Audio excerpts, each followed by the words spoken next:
bor ekan shu pullarga. Mani deydi Telegramimda, Instagramimda karta qo'yish mumkin emas.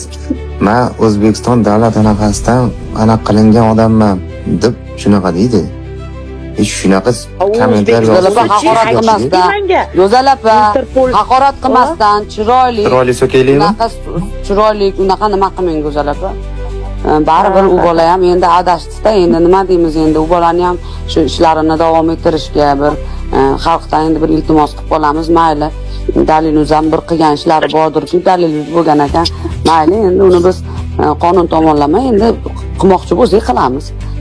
Lekin bitta endi so'kishimiz shart emas. Juda yaxshi bola, yoqib qoldi qoshlari menga. SMS yozyapti-da. Nima deb yozyapti? Menga bittasi SMS yozyapti, qaranglar.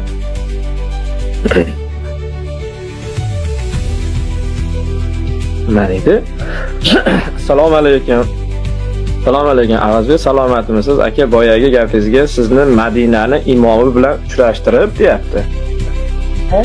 Hissiyotingizni bir ko'rmoqchiman-da deyapti.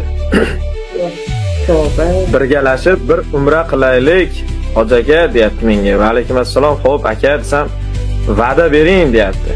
Xo'p, kimsiz desam, ertaga ishingiz chiqib qolmasin deyapti menga. Madinani imomi bilan ko'rishtiraman deyapti.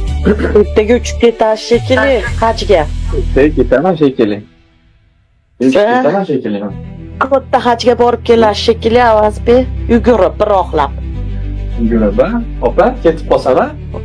Siz yurgan yo'llarda. Alloh chaqirsa hech nima emas. Mana chaqirishyapti-ku, imom bilan ko'rishtiramiz deb. Katta hojiga boring. Hayit hojisiga boryapmiz. Avaz aka, yo'l ochiq bo'lsa, aka borish kerak. Uchinchi mana shu odamni bir gaplashingchi, nima deyapti? Bor narsa bo'lsa, qilish kerak aka. Yo'q, bu odam jiddiy gapiryapti, yana o'zyapti. O'sha yerda o'tkazamiz deng, inshaalloh deng. Abu Halil degan program asmi aka?